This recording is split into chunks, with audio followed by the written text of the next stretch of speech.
Hi there. Today I'm gonna do something new. Well, kinda new. I already have two kinda talk about game series. One where I talk about my favorite games, and one where I talk about games that I don't really like. So I'm gonna start a third game talk series, and this time it's going to be about games that weren't as bad as they were made out to be, or games that were, for some reason, incredibly overlooked.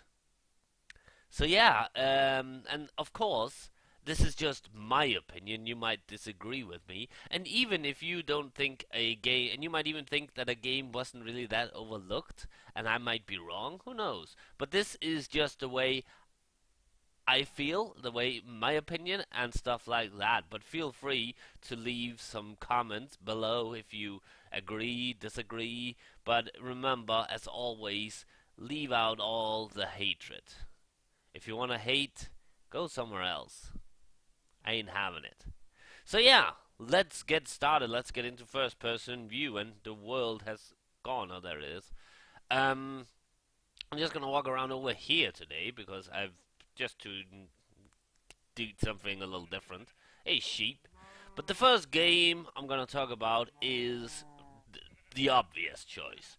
That is Duke Nukem Forever. Duke Nukem Forever has gotten so much hate and so bad reviews, and everybody is saying it was a big disappointment, it was a crappy game, and I disagree. I completely disagree.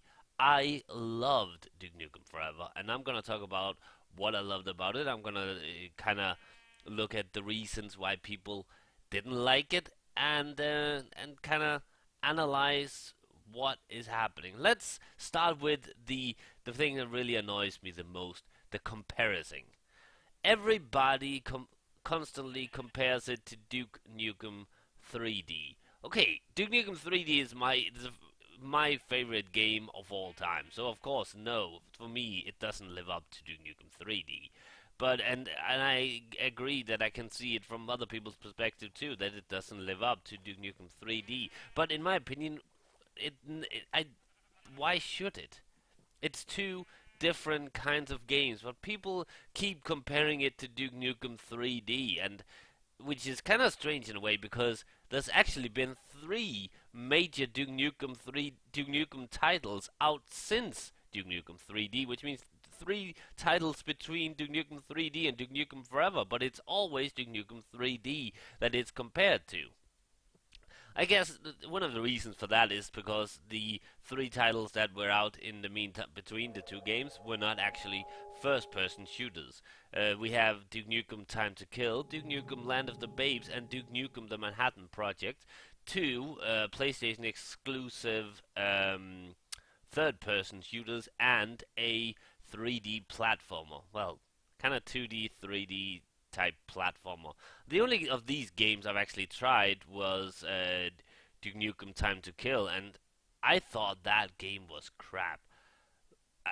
But I don't get why it's always Duke Nukem 3D they compare it with, and not the games in between. But let's not compare it to Duke Nukem 3D. Let's just talk about the game as it is. And I might occasionally do compare to Duke Nukem 3D, but only because that's the what the audience, the gamers, usually do. Let's look at some of the complaints about Duke Nukem Forever. One complaint was that that it was linear. Some even say incredibly linear, which I disagree with. There were a lot of things you could explore. Yes, there was only one way to go to complete the different levels, but I see that in so many games, and so many games that weren't uh, discredited for that. No, what? That's not the right word. Criticized for being linear, and that's one of the places where you clearly see how people constant compare it to Duke Nukem 3D because Duke Nukem 3D had more exploring. But come on, it's a new game, it's a new time, and there were some exploring, and yes, it was linear, but linear gameplay doesn't equal shit gameplay. that's an opinion. That's just, I guess everything is an opinion, I guess.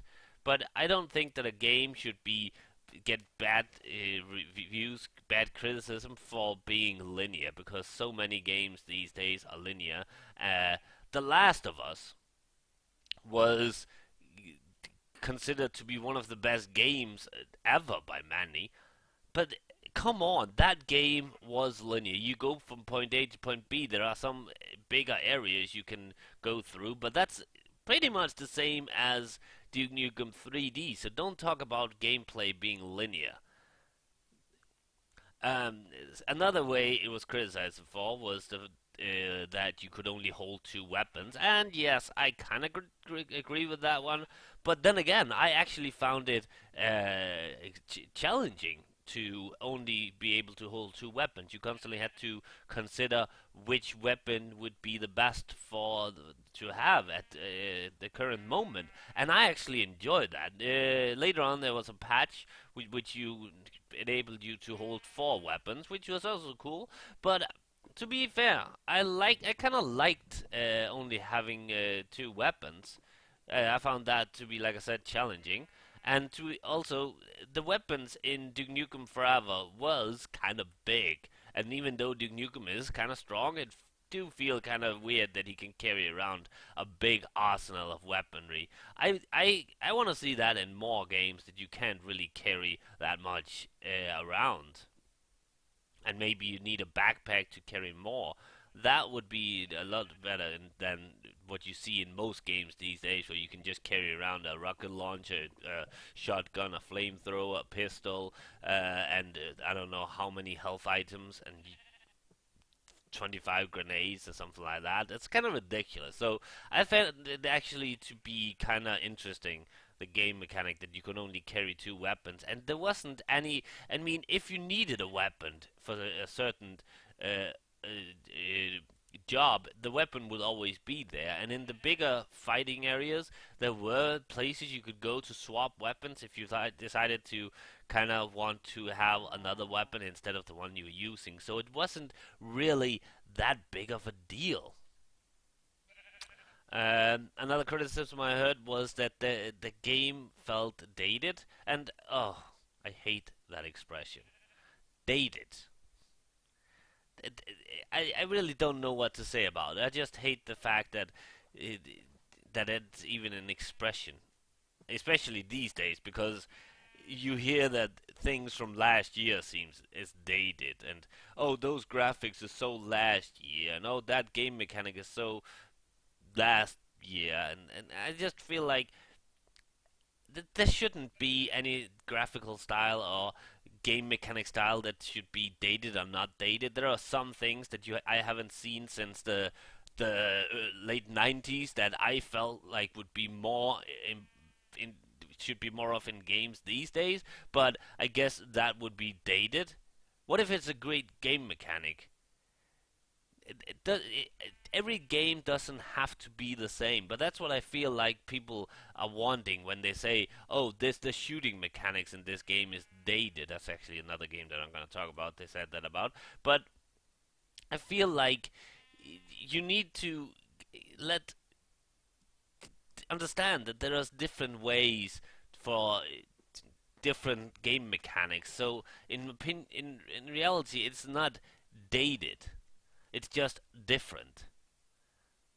I don't know if that makes sense. I just hate that expression that a game mechanic or the graphics seem dated. I just feel like we could need to be more open. First of all, graphics isn't everything. Graphics is almost nothing. I do enjoy great graphics in a game, but then again, I don't I don't really pay that much. I pay attention if there's great graphics, but if there's like mediocre graphics or bad graphics, for some reason I don't really pay attention to the graphics. I focus mostly on the story and the gameplay.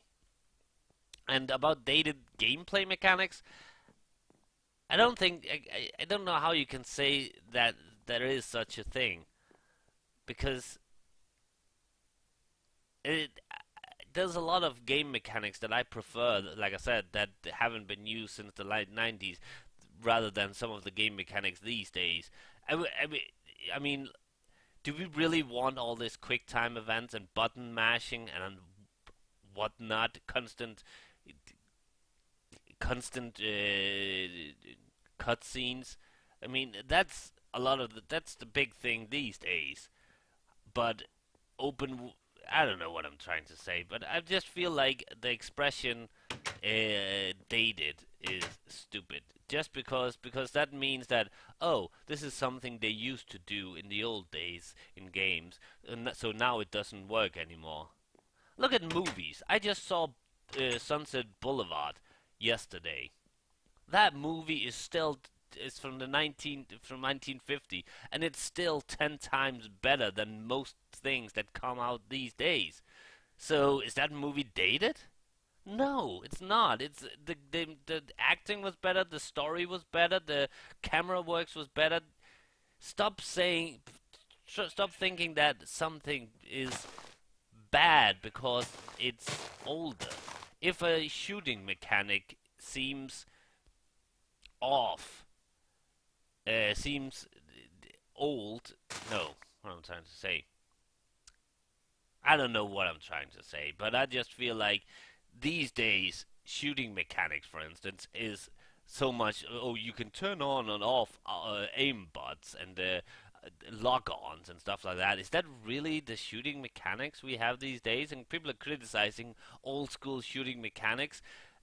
I saw a game review the other day from. I'm not going to mention the game because I'm talking about that in another video actually. But where they said that, oh, they felt like that whenever they shot someone, they didn't actually know if they shot that one because the person didn't scream out something. Really? Is that? Is I don't know what I'm trying to say. I'm just saying that I would rather have a shooting game where,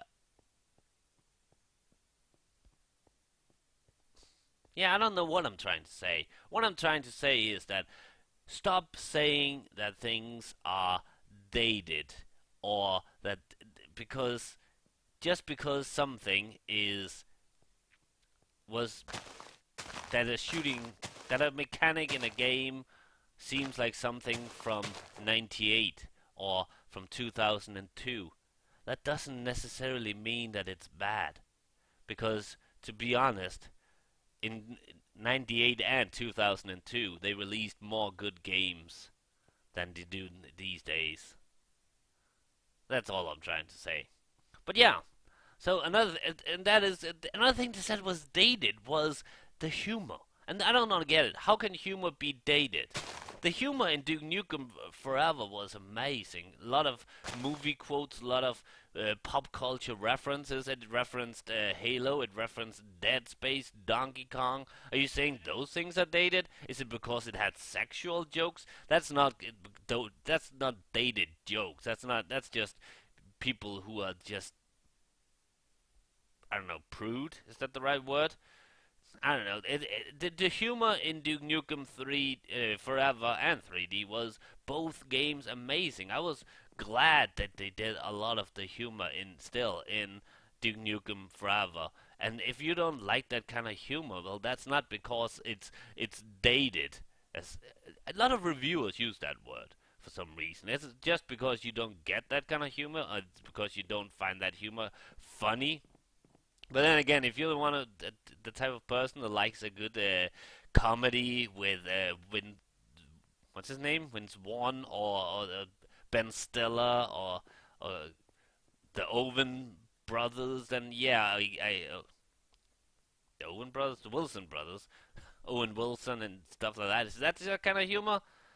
Then yeah, you probably won't get Duke Nukem's kind of humor because that's good humor.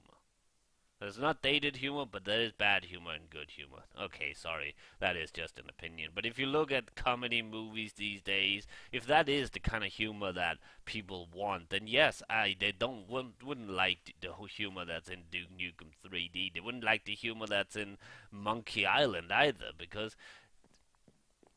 it's not all just about doing embarrassing things or being embarrassed about stuff, and it's not about, oh, sex is something we should be ashamed of. That's the humor these days. That's the thing that a lot of movies play on. That whenever someone talks about masturbation, it's just like, oh, we're supposed to laugh now. Look at Friends. Okay, Friends isn't the best example. It actually is, because that set a standard for humor in so many years after, and I still feel like that crappy standard is still there. In Friends, because it was network television, there were certain things that they apparently couldn't say, so they masked it as other things, like when they talked about sex or masturbation. Like, for instance, that whole scene where, I don't know, they're talking about sex, and they set down numbers. You know what I'm talking about, and they talk about the numbers, and we don't really get to know what the sexual things are, but it's like, oh, we're supposed to find it funny because they're talking about sex. Whereas in Duke Nukem Forever, it's just plain up sex. He doesn't mask it as anything else. He just says plain out what he's thinking. He says things directly, and I mean, come on. He's being crude. He's being crude, and yes, he is being sexist. And that's not the game being sexist, by the way. That's just Duke Nukem.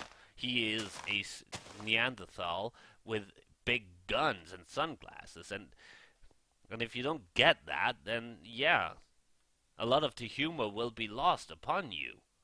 But that is kind of the big joke about Duke Nukem. He's not the smartest guy in the world, and he sees women as a plaything and toys and guns as toys. But that's the way Duke Nukem is, and that's not going to change from 1996 to 2000 and whenever the game came out, 11. That's another thing. The game was considered to be sexist. I kind of, and we already established that Duke Nukem probably is a sexist, uh, but that's his character, not the game. And if it's talking about, oh, there's nudity in the game, well, so fucking what? I wish there were more nudity in games, not because I get excited about it. If you get excited about nudity in games, then come on. I mean, it's not. I don't want nudity in games because I want something to look at like that. But I want nudity in games because I feel like, why not? The nudity in Duke Nukem kind of feels just funny, whereas, and in my opinion, it plays on. It's a part of who Duke is. I felt it was refreshing that we actually got real nudity instead of disguised nudity in Duke Nukem 3D, which I didn't mind at all either. I mean, but it's a part of the Duke Nukem universe, just as strip clubs is a part of the GTA universe. So if you don't like those type of things, if you find it offensive, then there's one thing you could do. You could just not play it. And don't say that but the children who plays the game, believe me, if your children have access to the internet, they can find pornography that is 10 times more hardcore just by one click. Go to Google, type in sex, you have 10,000 different options for pornography, and yeah, even with the so-called pornography filters, they can't even hide it. So I don't get why, and the more you try to explain to kids that nudity is bad and they shouldn't watch it, the more children want to actually watch it. So maybe you should stop saying that, oh, we don't want nudity in our movies or in our games, or we don't want sex education in school, because then, like I said, kids get more curious, and that's when and if you don't want them to search pornography on the net, then let them play a game that has mild nudity. It's not the fucking end of the world. And if you felt it is, then there's something wrong with you. But yeah, Duke Nukem. Let's talk about what I really loved about Duke Nukem Forever. I loved that was a playground. there was so much to do, so much things to interact with, so many different things, and it wasn't just your average shooter. It wasn't just, oh, now you have to shoot these people. No, they were driving, they were shooting, there were minor puzzles. Like I said, a lot of interactions. I mean, one of the first things you did in the game was you shot down a giant mothership with a turret. Come on, you rode around in a minecart. Uh, the, there were so many different things to do in that game, and it felt like I felt like it was almost too much, but in a good way. It's like when you Christmas and you just get everything you wanted for Christmas. You get that big Lego thing, and you got that big Transformers, and the big Masters of the Universe castle, and the video game, and you just you play with it all at the same time, and that was what Duke Nukem Forever to me felt like. Uh, I had so much fun with it. I didn't feel it was linear at all because and I felt that I guess it was linear, and if it wasn't linear, there was probably would have been a lot of things I missed, but I didn't. Actually, there was. Even though it was linear, I later saw a playthrough of the game, and I found so many things that I missed. So it really wasn't that linear. There were secret areas where you could go. There were things that you didn't really notice, but if you walked over to them, there would be a, a, a quote or something happening which you might not have experienced the first time you played it. So it did have replayability, and the game was entertaining. I just don't know what it was. To me, the game didn't feel linear. To me, nothing seemed dated. Not the gameplay mechanics, not the graphics, not the humor.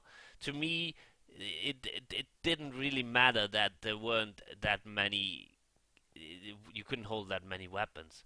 Now, and look at the enemies. The enemies would. It felt scripted, yes. The enemies felt scripted, but in a good way.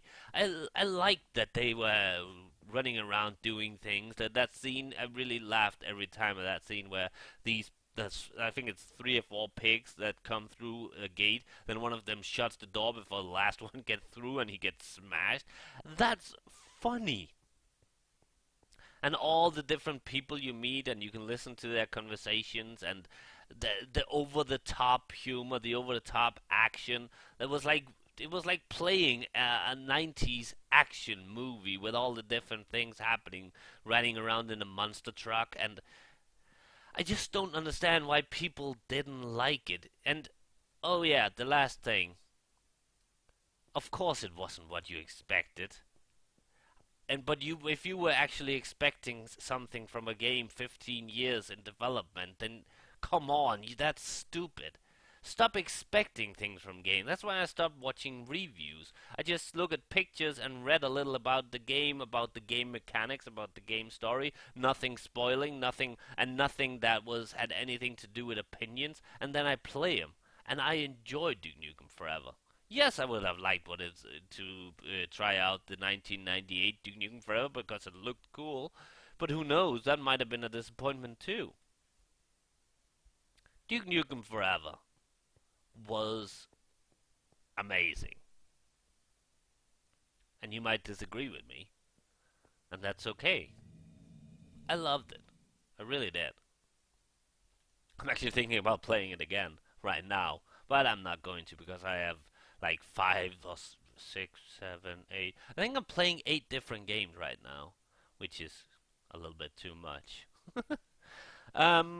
I was actually going to talk about another game, but I think this video is long enough for now. So, yeah, this is what the series is going to be about me talking about games that were criticized as being bad or extremely overlooked. And I will have a hard time explaining myself. That will be but that's if you watch my channel, you'll be used to that.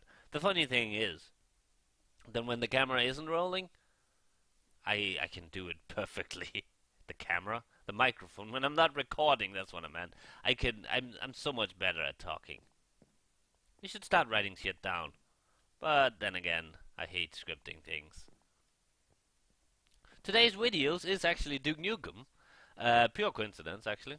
I didn't plan this out to be on the same day. That's just the way it happened. But yeah, Duke Nukem 3D, 3 videos instead of 2, which you only got last time.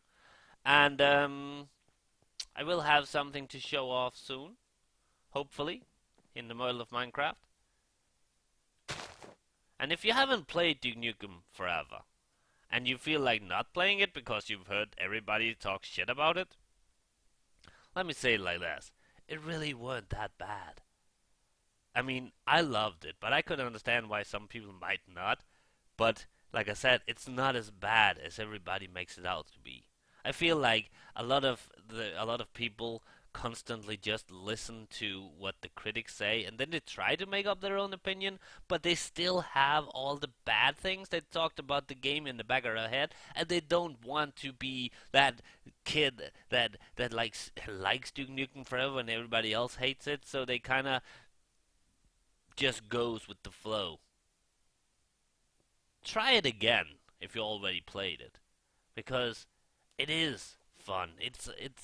It's linear, yes, but there's still a lot of secret you might have missed, and there's so much fun. I mean, and one thing. Oh yeah. Oh wait.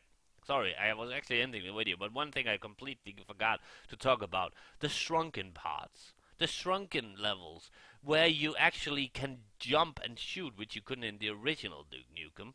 That's amazing. I love the way you jump around in the kitchen level and every other level, and could just and riding around in a, like an RC car.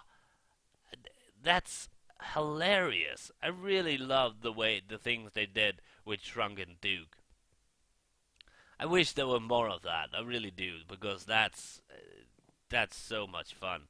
Uh, I mean, they should make an entire game with just that. There really isn't. I started looking for games where you play a miniaturized character, and for some strange reason, there really isn't that many games where you do that. I don't get it. Why not? There's so much possibility in it. Just look at, for instance, what they did in Duke Nukem Forever. That was fun. Anyway, I'm gonna end it here. Duke Nukem 3D will be out soon, 3 videos, and come back tomorrow where we talk about some other stuff, and there'll be other games. So yeah, bye.